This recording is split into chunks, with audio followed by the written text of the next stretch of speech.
नमस्कार। राज्य शिक्षा शोध एवं प्रशिक्षण परिषद बिहार पटना में आपका स्वागत है। आज हम लोग वर्ग 8 के अंतर्गत परिमेय संख्याओं के बारे में, उसके विभिन्न गुणधर्मों के बारे में जानेंगे। इसके लिए पिछली कक्षा में हमने संवरक गुण के बारे में पढ़ा था। आज हम लोग क्रम विनिमयता के गुण की जांच करेंगे। सभी संख्याओं के लिए, तेजी से पूर्ण पूर्णांक के लिए भी कर लेंगे एवं परिमेय संख्या के लिए भी करेंगे, और प्रत्येक संख्या के लिए चारों संक्रिया में जोड़, घटाव, गुणा एवं भाग के लिए क्रम विनिमयता के नियम जांच करेंगे। क्रम विनिमयता का नियम क्या है, ये पूर्व की कक्षा में आपने पढ़ा है, कम्यूटेटिव लॉ। जैसा कि नाम से स्पष्ट है, इसमें हम लोग क्रम का विनिमय करते हैं, अदला बदली करते हैं और क्रम बदल करके चेक करते हैं कि क्या उसके रिजल्ट पर कोई प्रभाव पड़ता है कि नहीं। यदि क्रम बदलने से भी जो उत्तर है, फल है, उसमें कोई परिवर्तन नहीं हो तो हम कहेंगे कि वह क्रम विनिमयता का नियम पालन करता है, नहीं तो नहीं करता है। अब इतना चेक करने के लिए आप प्रत्येक के लिए अधिक से अधिक 4-5 उदाहरण रखिए और नियम की जांच कीजिए। हम थोड़ा कम 1 या 2 उदाहरण के साथ आपके साथ करते हैं। आइए सबसे पहले पूर्ण संख्या के लिए जांच करते हैं। पूर्ण संख्या में भी 4 प्रकार से जांच करेंगे। एक बार जोड़ के लिए, घटाव के लिए, गुणा के लिए और भाग के लिए। पूर्ण संख्या में आइए योग की संक्रिया के लिए क्रम विनिमयता की जांच करते हैं। पूर्ण संख्याओं का परिवार का मतलब आप समझ रहे हैं, प्राकृत संख्या का पूरा सदस्य एवं साथ ही साथ एक जीरो भी। तो कोई भी 2 पूर्ण संख्याएं आप अपने हिसाब से लीजिए, आप अपने कॉपी पर भी करेंगे, 4-5 बार उदाहरण करेंगे। हम आइए कोई भी एक पूर्ण संख्या आप ले, जैसे हमने लिया 5 और एक दूसरा पूर्ण संख्या हमने लिया 6। कोई भी लीजिए और इसको आप जोड़िए, योग का कार्य जिसके साथ कीजिए। आपको उत्तर क्या प्राप्त होता है ये देख लीजिए। अब कहता है कि इसका क्रम विनिमय कीजिए, क्रम की अदला बदली कीजिए। जो पहले था उसको बाद में, जो बाद में है उसको पहले कीजिए। क्रम को बदल के लिख दीजिए 6 जोड़ 5। अब इसका उत्तर आप प्राप्त करें, योग आता है आपको। आपने पाया कि फिर से उत्तर 11 ही आया। तो क्या क्रम के बदल देने से उत्तर पर कोई असर पड़ा? दोनों ही स्थितियों में एक समान उत्तर आया है। तो हम कहेंगे कि इस स्थिति में पूर्ण संख्याएं योग के लिए क्रम विनिमयता का गुण रखती है या उसको फॉलो करती है, कम्यूटेटिव लॉ को फॉलो करती है। एक ही उदाहरण से नहीं, ऐसे और भी उदाहरण आप अपने हिसाब से लीजिए। जैसे आप एक दूसरा उदाहरण देखिए, 0 में 3 जोड़िए, क्या प्राप्त होगा। फिर इसका क्रम बदल दीजिए, 3 में 0 जोड़िए, फिर क्या प्राप्त हुआ आपको। ऐसे कई एक उदाहरण आप कॉपी पर लिखिए और हर बार क्रम बदल के देखिए कि क्या प्राप्त जो योगफल है इसमें कोई परिवर्तन होता है। यदि कभी कोई परिवर्तन आपको नजर आ जाए तो आप कहेंगे कि क्रम विनिमयता का नियम ये फॉलो नहीं करता है। लेकिन आप पाएंगे कि पूर्ण संख्याएं योग के लिए, जोड़ के लिए प्रत्येक स्थिति में क्रम विनिमयता का नियम फॉलो करते हैं। यानी हम कहेंगे पूर्ण संख्या क्रम विनिमय होती हैं, कम्यूटेटिव लॉ फॉलो करती है। अब जैसे हमने योग के लिए किया, अब आपके लिए होमवर्क बहुत हो गया है, सब कुछ आपको कॉपी पर करना है। जहां हम 1 या 2 उदाहरण ले रहे हैं, आप 5-10 उदाहरण लेके हर बार चेक कीजिए और जब पूर्णतः संतुष्ट हो लें कि नहीं हर एक स्थिति में ये नियम काम कर रहा है, तभी इस बात को मानिए कि हाँ क्रम विनिमयता का नियम लागू है इस पर। अब जैसे हमने योग के लिए किया, यही काम व्याकलन के लिए करेंगे, घटाव के लिए करेंगे और चेक करेंगे कि क्रम के बदलने से क्या उसके फल पर, घटावफल पर कोई अंतर पड़ता है। जैसे कोई भी उदाहरण लीजिए, हमने लिया है 5 और एक और पूर्ण संख्या हमने लिया 3। अब इसको आप घटाइए, क्या प्राप्त होगा। जरूरत नहीं है बताने का, आपको खुद से आता है। अब इसके क्रम को जरा बदल दीजिए। आइए बदल दिया हमने, 3 में से 5 घटाइए, क्या प्राप्त होगा। 2 ही, लेकिन किस चिन्ह के साथ, ऋणात्मक चिन्ह के साथ। क्या दोनों एक समान है? उत्तर दोनों अलग अलग हैं। तो इसका मतलब है कि क्रम विनिमय करने से उत्तर आपका बदल जा रहा है। ऐसे और भी उदाहरण लीजिए, हर बार आप देखेंगे कि परिवर्तन हो जा रहा है। तो हम कहेंगे कि क्रम विनिमय का नियम व्याकलन के लिए पूर्ण संख्याएं फॉलो नहीं करती हैं। ऐसे करके एक नियम बना लेंगे, जनरलाइज कर लेंगे हम लोग। अब जैसे जोड़ और घटाव के लिए हमने किया, तो यही प्रक्रिया हम गुणन के लिए करेंगे, गुणा के लिए करेंगे। कोई भी दो पूर्ण संख्याएं लीजिए, कुछ भी, जैसे पूर्ण संख्याओं के परिवार में एक आता है 0 और एक हमने लिया है 5, दो पूर्ण संख्याएं। अब इन दोनों को आप मल्टीप्लाई कीजिए, गुणनफल क्या प्राप्त होगा? 0। अब इसके क्रम को आप बदल दें, जैसे पहले से कर रहे थे, 5 को पहले और 0 के बाद में, और वही वाली प्रक्रिया गुणा वाला कार्य आप करें। आपके उत्तर में क्या कोई परिवर्तन हुआ या अभी भी उत्तर 0 है? ऐसे एक नहीं, ऐसे कई एक उदाहरण आप खुद से लीजिए और कीजिए। 8, 10 जहां मन है वहां से, लेकिन पूर्ण संख्या के परिवार में से उठाना है और उसको गुना करके देखिए, क्रम बदल के गुना करके देखिए। आप पाएंगे कि प्रत्येक स्थिति में हमारा जो गुणनफल है वो समान रहता है, परिवर्तित नहीं होता है।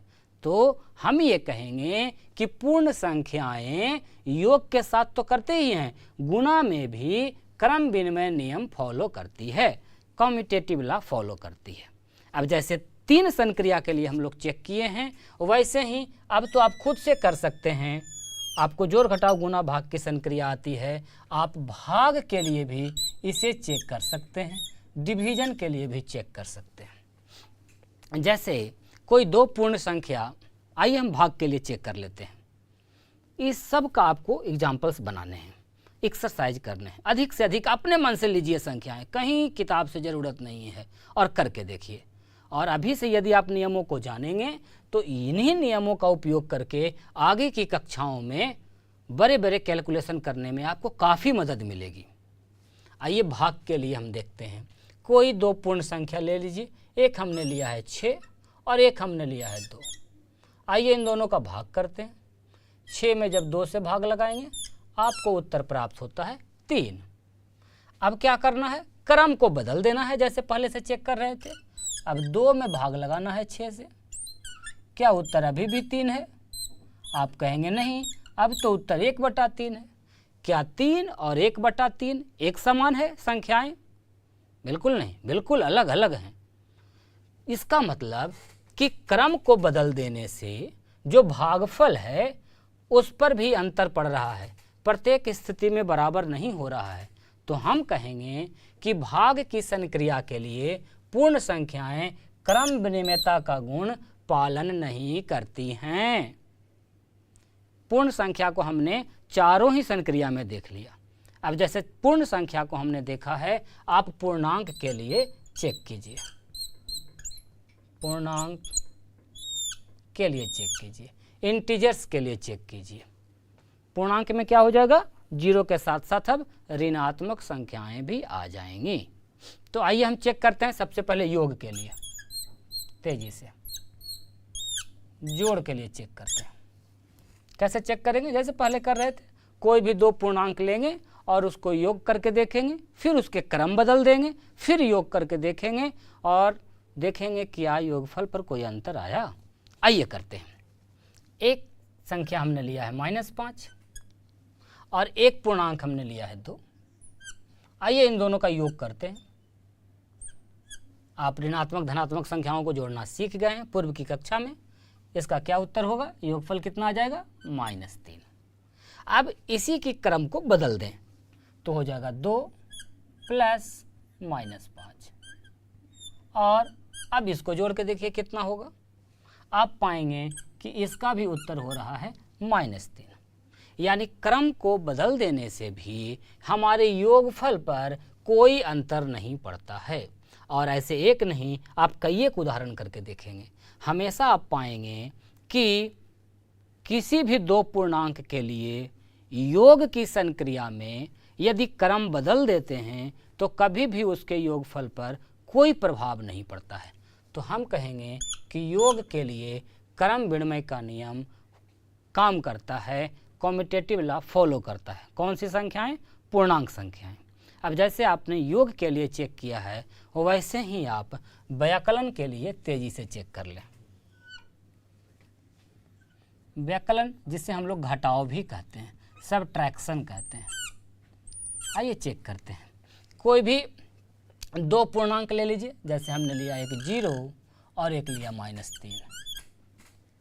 अब इन दोनों को आप घटाएं, आपको प्राप्त होगा 0 घटाओ घटाओ +3 = 3। ये उत्तर मिला पहली स्थिति में। अब इसी स्थिति को जरा बदल दीजिए, क्रम को बदल दीजिए, तो हमारा पहले कौन लिखा जाएगा? -3 और 0, इन दोनों को घटाइए, आपको उत्तर मिला -3। क्या 3 और -3 एक ही है? आप पा रहे हैं कि घटाव करने पर घटाव फल क्रम को बदलने से बदल जा रहा है। तो हम कहेंगे कि पूर्णांक संख्याएं व्याकलन के लिए अर्थात घटाव के लिए क्रम विनिमयता का नियम फॉलो नहीं करती है। अब इसी प्रकार तेजी से आप गुणन के लिए भी चेक कर सकते हैं।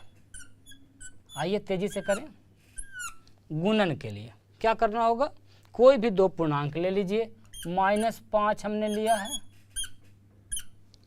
और एक पूर्णांक हमने ले लिया 3। इन दोनों का गुणा कीजिए और फिर इसका क्रम बदल दीजिए। अब खुद से काम कीजिए, 3 को पहले ले आइए और -5 को बाद में, और इसका गुणा करके देखिए क्या दोनों ही स्थितियों में आपका गुणनफल एक समान प्राप्त होता है। आप चेक करके देखिए, और ऐसा एक नहीं कई एक उदाहरण लीजिए विभिन्न प्रकार के, कभी शून्य लीजिए, कभी धनात्मक, कभी दोनों ऋणात्मक, और हर बार चेक कीजिए क्या प्रत्येक स्थिति में प्रत्येक कसौटी पर जो गुणनफल है वो एक समान आ रहा है। यदि ऐसा होता है तो आप ये नियम बना सकते हैं, ये कह सकते हैं, ये कथन बना सकते हैं, स्टेटमेंट कि पूर्णांक संख्याएं गुणन की संक्रिया के लिए क्रम विनिमयता का नियम पालन करती हैं। तो इस प्रकार हमने गुणा तक देख लिया। अब ये वाली प्रक्रिया आप भाग के लिए भी चेक करेंगे तो हमारी चारों संक्रिया हो जाएगा। आइए तेजी से भाग के लिए देख लेते हैं। बहुत आसान है। कोई भी दो पूर्णांक संख्याएं ले लें और उसको भाग की संक्रिया के लिए आप चेक करें। जैसे हमने लिया है 8 और एक पूर्णांक संख्या लिया है -4। अब इन दोनों में भाग करके देखें, आपका उत्तर क्या आएगा? -2। कैसे चेक करते हैं? अभी तक तो आपने बहुत सारा देख लिया है, तो आप सीख गए हैं कि सिर्फ क्रम को बदल देना है, उलट देना है और फिर चेक करना है कि क्या रिजल्ट पर कोई अंतर हुआ। आइए बदल देते हैं। -4 को हम लोग भाग करते हैं 8 से। अब उत्तर क्या हो जाएगा आपका? बिल्कुल सही कह रहे हैं, -1/2। अपने अपने कॉपी पर कीजिए किस प्रकार हुआ। अब क्या ये दोनों उत्तर एक समान हैं? यदि एक समान होते तो हम कहते कि नियम फॉलो कर रहा है, और यदि नहीं है तो हम कहेंगे कि पूर्णांक संख्याएं भाग की संक्रिया के लिए क्रम विनिमयता का नियम नहीं फॉलो करती है, पालन नहीं करती है। इस प्रकार पूर्ण संख्या एवं पूर्णांक संख्या का क्रम विनिमयता का गुण का जांच हम लोग चारों संक्रिया जोड़, घटाव, गुणा एवं भाग में कर लिया है, देख लिया है। अब प्रत्येक पर और भी 2-3 उदाहरण करके देखिए। इसके बाद अब हम लोग परिमेय संख्या के लिए जांच करेंगे कि वो क्रम विनिमयता का नियम ये चारों संक्रिया के लिए फॉलो करती है या नहीं। हम लोग क्रम विनिमयता के गुण की जांच कर रहे हैं, नियम की जांच कर रहे हैं, योग, व्यकलन, गुणन एवं भाग चारों ही संक्रिया के लिए। पूर्ण और पूर्णांक का कर लिया आप। अब हम लोग परिमेय संख्याओं के लिए क्रम विनिमयता का जांच करते हैं कि ये नियम फॉलो करता है या नहीं। उसी प्रकार से सबसे पहले योग की संक्रिया के लिए कैसे करते हैं जो तो आपने सीख लिया है। अब हम 1-2 एग्जाम्पल्स लेंगे और आप ऐसे बहुत सारे एग्जाम्पल से जांच करेंगे, कसौटी पर कसेंगे कि जो सही बोला जा रहा है वो सही है या नहीं है। आइए कोई भी दो परिमेय संख्याएं हम ले लेते हैं। जैसे हमने लिया है -3/5 और एक दूसरी परिमेय संख्या हमने लिया है 7/10। कहीं से कोई दो परिमेय संख्या आप उठा लीजिए, अनगिनत परिमेय संख्याएं हैं, और इसको आप योग करें, जोड़ें। आप पाएंगे भिन्न का जोड़ आपको आता है -6 + 7 1/10। ये आपने उत्तर प्राप्त कर लिया। अब क्या करना है, हम लोग क्रम विनिमेयता की जांच कर रहे हैं, तो इसमें क्या करते हैं, क्रम को बदल देते हैं, विनिमय कर देते हैं। आइए बदल देते हैं। 7/10 को पहले लिखते हैं, -3/5 को बाद में लिखते हैं, और संक्रिया कौन सी हम लोग कर रहे हैं, जोड़ की कर रहे हैं। आइए अब इसको हल करते हैं। 10 आपका एलसीएम हो गया, 7 + -6, 7 में से 6 गया, 1/10। ये कार्य करने के बाद अब आप जांच करें कि जो दोनों उत्तर प्राप्त हुए हैं, क्या ये दोनों एक समान हैं या अलग अलग हैं। यदि एक समान हैं तो हम ऐसे और भी उदाहरण लेंगे। जैसे एक परिमेय संख्या हम ले लेते हैं 0 और एक दूसरी परिमेय संख्या हमने ले लिया 3। कुछ भी ले लीजिए अपने मन से और इसका उत्तर निकालिए। फिर इसका क्रम बदल दीजिए और फिर इसको योगफल निकालिए। आप देखेंगे कि प्रत्येक स्थिति में क्रम को यदि बदल दिया जाए तो योग की संक्रिया में कभी भी योगफल पर कोई प्रभाव नहीं पड़ता है, एक समान उत्तर ही आता है। तो हम ये नियम बना लेंगे, ये कहेंगे कि परिमेय संख्याएं योग की संक्रिया के लिए क्रम विनिमेयता का नियम पालन करती हैं या क्रम विनिमेयता का नियम फॉलो करती है। जो भी कहें आप दो ही उदाहरण नहीं, ऐसे और भी उदाहरण लीजिए और उसको कीजिए। जैसे हमने योग के लिए किया, वैसे ही दूसरी संक्रिया हमारे पास है व्यकलन या घटाव। इसके लिए भी आप चेक करेंगे, सब्ट्रैक्शन। तरीका वही रहेगा, कोई भी दो परिमेय संख्या चुन के निकाल लीजिए अनंत परिमेय संख्याओं में से और उसका घटाव कीजिए। जैसे हम ले लेते हैं एक परिमेय संख्या 2/3 और एक हमने लिया -1/3। दो परिमेय संख्याएं विभिन्न हैं, अलग अलग कहीं से भी उठा लीजिए और इसका आप क्या कीजिए, घटाव कीजिए। घटाव आता है आपको, आइए 3 एलसीएम 2 - -1, ये हो गया आपका 3/3, उत्तर आ गया आपका 1। अब क्या करना है, इसके क्रम को बदल देना है। -1/3 को पहले लिख देंगे, 2/3 को बाद में, बस इतना ही काम है। और फिर इसको घटा के देखेंगे कि अब क्या होता है। 3 एलसीएम हो गया और इस प्रकार आपने पाया कि आपका उत्तर -1 आया। अब क्या जो प्राप्त घटावफल है, रिजल्ट है, दोनों ही स्थितियों में एक समान है? नहीं, अलग अलग है। एक 1 है और एक -1 है, दोनों बिल्कुल अलग है, विपरीत चिन्ह के नंबर्स आ गए। तो हम कहेंगे कि व्याकलन के लिए या घटाव के लिए परिमेय संख्याएं क्रम विनिमेयता का गुण नहीं रखती हैं। योग के लिए हुआ, घटाव के लिए नहीं हुआ। इसी प्रकार आप गुणा के लिए चेक करें, गुणन के लिए चेक करें। अब आप खुद से कर सकते हैं, बहुत सारे उदाहरण हमने देखे हैं। कोई भी दो परिमेय संख्या ले लीजिए, हमने लिया एक 2/3 और एक लिया 9। इन दोनों को गुणा कीजिए, क्या रिजल्ट मिलता है आपको, हल कीजिए, 6 मिल गया। अब इसी को पलट लीजिए, 9 को पहले लिख लीजिए, 2/3 को बाद में लिखिए, फिर इसको गुणा कीजिए, फिर हल कीजिए। इन दोनों ही स्थितियों में आप देख रहे हैं कि जो हमारा उत्तर है वो एक समान है। ऐसा एक उदाहरण नहीं, कभी निगेटिव रख करके, कभी 0 रख करके, विभिन्न प्रकार के उदाहरण से आप हर एक कसौटी पर कसिए।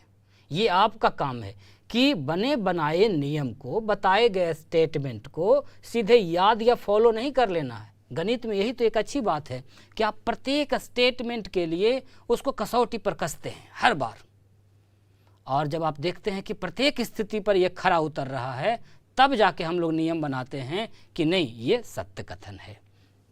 इसका आप और भी एग्जाम्पल ले सकते हैं। जैसे हमने लिया है -4/5 और एक दूसरा हमने ले लिया है -10/9। आइए इसकी गुना की प्रक्रिया करते हैं। 2 ऋणात्मक है तो गुना होकर के क्या हो जाएगा, पॉजिटिव। 5 दूनी 10, 4 दूनी 8/9। ये आपका उत्तर प्राप्त हुआ। अब आप इसका क्रम बदल दीजिए, खुद से भी कीजिए, हमारे किए पर सिर्फ भरोसा ना रखें आप।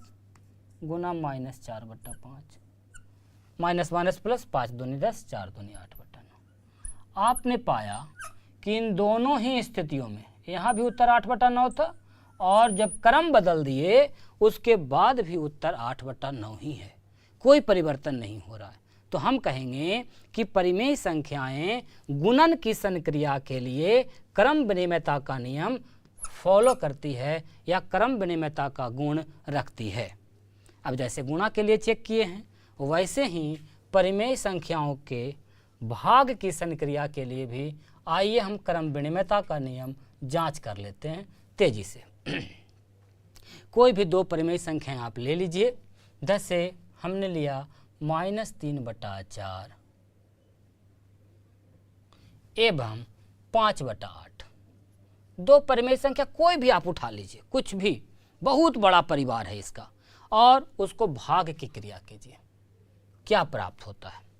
आपको संक्रिया करने आता है। -3/4 भाग का उलट के क्या हो जाता है, गुना, और बाद वाली भिन्न को पलट देते हैं हम लोग, 8/5। 4 दूनी 8। आपने पाया कि आपका उत्तर आ गया -6/5। अब क्या करेंगे, इसके क्रम को हम बदल देंगे चेक करने के लिए। 5/8 भाग -3/4। आइए हल करते हैं। क्या हो जाएगा, 5/8 भागा का उलट के गुना 4/3। कैसी है, माइनस में है। चलिए यहाँ माइनस दे देते हैं। 4 दूनी 8। आपका उत्तर आ गया 5/6 माइनस में। अब देखिए पहले का उत्तर था -6/5 और अभी जो आपने उत्तर प्राप्त किया वो प्राप्त किया 5/6। सीधे एक दूसरे का व्युत्क्रम हो गया, रेसिप्रोकल हो गया। तो क्या दोनों बराबर हैं भागफल? नहीं, बिल्कुल नहीं, अलग अलग हैं। तो आपने पाया कि भाग की संक्रिया जब करते हैं तो उसमें क्रम बदलने से उसके उत्तर पर भी प्रभाव पड़ता है, बिल्कुल अलग अलग हो जाता है। तो हम ये कहेंगे कि परिमेय संख्याएं भाग की संक्रिया के लिए क्रम विनिमयता का नियम फॉलो नहीं करती है, पालन नहीं करती है। इस प्रकार हमने क्रम विनिमयता का नियम पूर्ण संख्या, पूर्णांक संख्या एवं परिमेय संख्या तीनों के लिए जांच लिया कि कब काम करता है और कब काम नहीं करता है। तो इसके आधार पर आप जो नियम बनाएंगे आपको बार बार लिखना पड़ेगा या पूछा जाएगा कि क्या A जोड़ B बराबर B जोड़ A सत्य है? किस स्थिति में? यदि A और B परिमेय संख्याएं हैं। क्या लगता है आपको? खुद से सोचिए, यह सत्य होगा कि नहीं? क्रम के बदलने से बराबर हुआ था, बिल्कुल सत्य है। यदि इसी को हम इस प्रकार पूछ दें, क्या A minus B equal to B minus A सत्य है जब A और B परिमेय है? अभी तुरंत हमने चेक किया था और आपने पाया था कि व्याकलन के लिए या घटाव के लिए क्रम विनिमय का नियम काम नहीं करता। तो ये कथन क्या हो जाएगा? गलत हो जाएगा, या यहाँ पर इक्वल नोट कर देंगे। उसी प्रकार गुना के लिए A B equal to B A where A and B are rational numbers, यदि A B परिमेय संख्या है। क्या ये कथन ठीक है? बिल्कुल गुना के लिए काम करता है, तो ये ठीक हो जाएगा। यदि हम कहेंगे A भागा B बराबर B भागा A, यदि परिमेय है तो कौन कौन? A एवं B की बात हम कर रहे हैं। तो क्या ये कथन ठीक होगा? ऐसे क्रम विनिमयता का पालन करता है? आप कहेंगे नहीं, ये कथन गलत है। तो कब कौन से नियम का कौन संक्रिया के लिए पालन कर रहा है, नहीं कर रहा है, इसकी जांच आप खुद से कर ले सकते हैं। इसके लिए रटने की कोई नियम ज़रूरत नहीं है। अब हम लोग इसके बाद और भी नियम साहचर्य का, वितरण या बंटन का जांच करेंगे। फिलहाल इस कक्षा में इतना ही। आपका कार्य ये है कि प्रत्येक के लिए 4 से 5 10 उदाहरण लिख करके आप हर बार चेक कीजिए और उससे फिर एक जनरलाइज इस प्रकार का नियम बनाइए, सब के लिए अलग अलग, पूर्ण के लिए, पूर्णांक के लिए, परिमेय के लिए, क्रम विनिमयता का, एवं साथ ही साथ इसके पहले जो हम लोग संबरक गुण पढ़ रहे थे, क्लोजर लॉ पढ़ रहे थे, उसके लिए चारों संक्रिया में। आप खुद से बनाइए कॉपी पर, इसका नोट्स कीजिए और अगली कक्षा में हम लोग इसके बाद का जो गुण है, मुख्य रूप से साहचर्य का गुण, सहचरी का गुण एवं वितरण या बंटन का गुण इत्यादि के बारे में पढ़ेंगे। धन्यवाद।